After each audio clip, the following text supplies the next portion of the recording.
long time ago, in a galaxy not so far away, in 2017 a Star Wars game stumbled.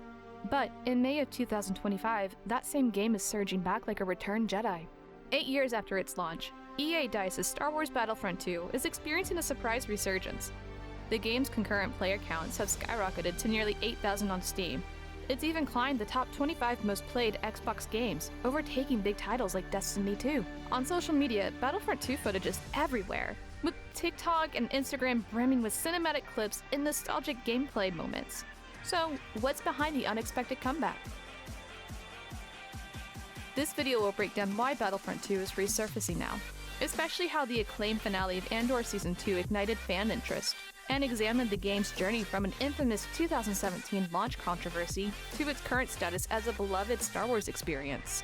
We'll cover rocky launches and how EA earned the most downvoted badge on Reddit, the redemption through updates, and the recent surge across PC and console communities. Let's dive in on this episode of Pixel and Plot. In late 2017, Star Wars Battlefront 2 was poised to be a dream game for fans. Epic battles across all eras, from the Clone Wars to the First Order. But the dream quickly turned into a PR nightmare. The game's early access beta revealed an aggressive loot box system that many condemned as pay to win.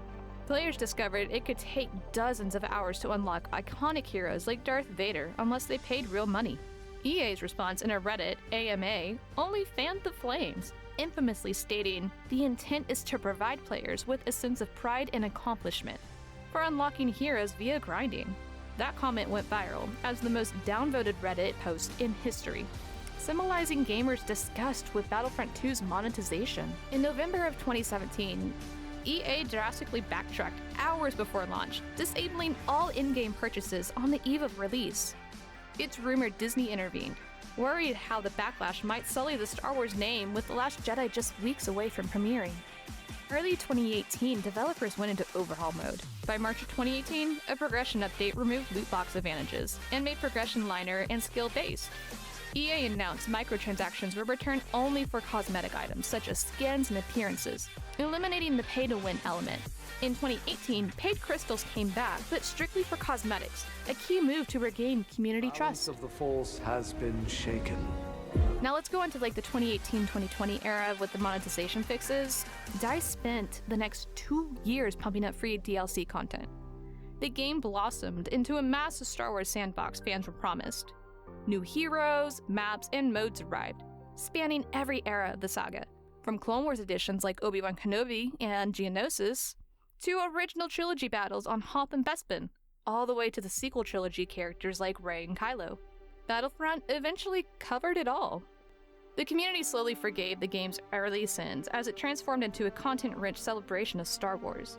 One journalist later noted that despite the rough start, Battlefront 2's package became incredibly strong and well-supported, featuring all eras of Star Wars in one game. April of 2020, the final major update, the Battle on Scarif, landed, bringing the tropical Scarif map from Rogue One into the Star Wars Battlefront 2 universe.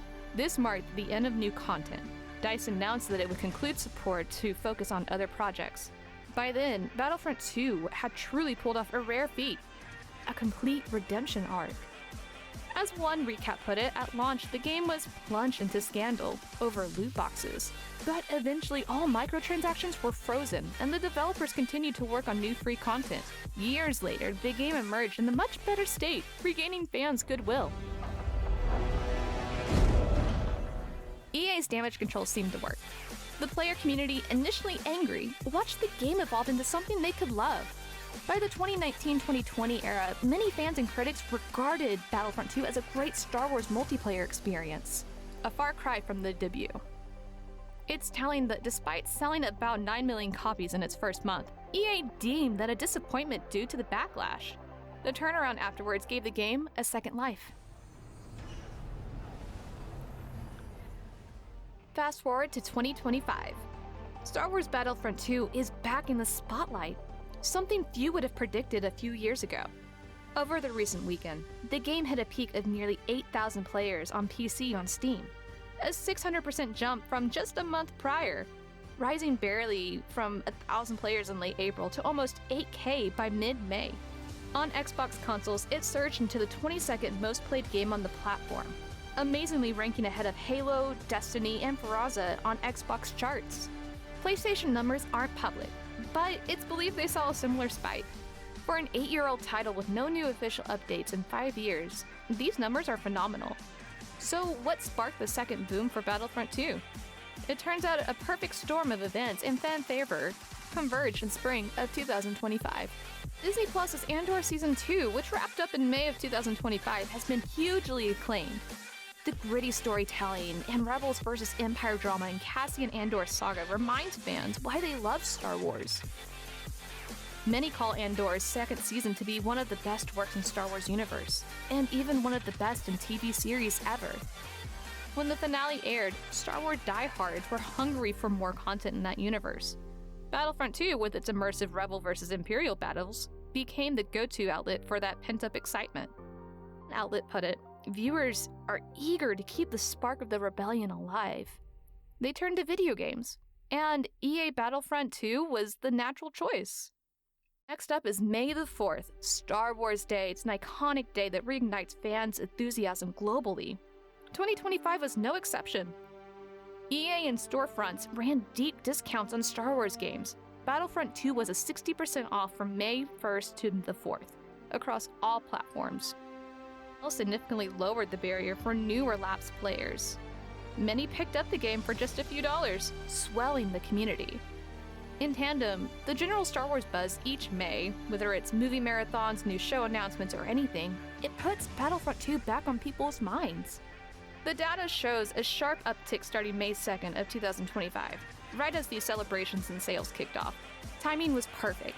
People binge-watch Star Wars content on May 4th, and then they jump into Battlefront's multiplayer that they could play out that fantasy for themselves. And a fun twist, Fortnite contributed to Battlefront 2's comeback. In early May of 2025, Fortnite launched a massive Galactic Battle Star Wars event, complete with X-Wings, lightsabers, TIE fighters, and even an AI Darth Vader roaming the map. This crossover drew millions of eyeballs and got gamers hyped on Star Wars.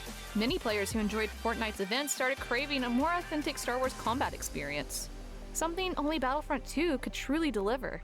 After all, Fortnite's fun, but it's a mashup of lightsabers and dance emotes can only go so far. Notably, analytics show that Battlefront 2 surges began on May 2nd of 2025, the exact day Fortnite's Star Wars season launched. It's a classic case of one game's event boosting a related game's popularity. In 2025, we are in the age of social media, so Battlefront 2 enjoys a vibrant online community presence as well. TikTok, YouTube, and Twitch are full of Battlefront 2 content, from epic multi-kill hero montages to comedic stormtrooper memes.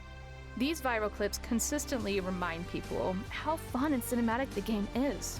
According to reports, content from the game continues to circulate widely on TikTok and Instagram, showing off major gameplay and cool mods and custom hero skins. In early May, several popular streamers and YouTubers hopped back into Battlefront 2, drawing their audiences as well. Underpinning all of this is the simple truth. Battlefront 2 is a one-of-a-kind Star Wars experience right now. Even in 2025, there's basically no other large-scale Star Wars shooters on the market. The other Star Wars titles are single-player adventures like Jedi Survivor or family-friendly LEGO games. Battlefront 2 scratches an itch that nothing else does, letting fans pilot AT-ATs, engage in huge 40-player battles, and wield lightsabers as heroes, all in one game. The game's breadth of content, soldiers, starfighters, Jedi, Sith across multiple eras is still unmatched. Moreover, the PC modding community has kept things fresh. Fans have created mods to play as characters like Ahsoka Tano or the Mandalorian and other Star Wars icons. Like the Kyber Custom server platform, even allows special private matches, new modes, and bigger battles than the official game, keeping longtime players engaged. All this ensured that when a wave of new players arrived in 2025, they found a game rich with content and polish, not a dead relic. Star Wars Battlefront II is a roller coaster in gaming history. It launched as a cautionary tale about greed and the dark side of monetization. Nearly fell to the dark side, but it was pulled back by developers who listened to the fans. In 2025, its resurgence shows how a game can endure and even thrive years later when it offers something truly unique to the community. With the hype from Andor Season 2 and the other events rekindling Star Wars fever, Battlefront 2 has become a beneficiary, a gathering place where fans celebrate the franchise interactively. Has not gone unnoticed by the industry. There's now a growing clamor for Star Wars Battlefront 3. Fans on forums and even a change.org petition are urging EA and Disney to consider a new installment. After all, if an 8-year-old game can hit modern popularity heights, imagine what a new sequel could do with current-gen technology. EA hasn't announced anything yet. Their studios like DICE remain focused on other projects for now. But the message is clear. The appetite for epic Star Wars battles is stronger than ever. Battlefront 2 stands as a triumphant comeback story. It's a game that stumbled, redeemed itself, and is now living its best life years later. Proof that in a world of Star Wars, no one's ever truly gone. Whether you're a rebel trooper capturing command post or Darth Vader on a warpath, the Force is still strong with Battlefront 2 in 2025. And as fans, we'll be there on the battlefront, blasters, lightsabers, and sense of pride and accomplishment in hand. I'll see you next time on Pixel and Plot. May the Force be with you, always.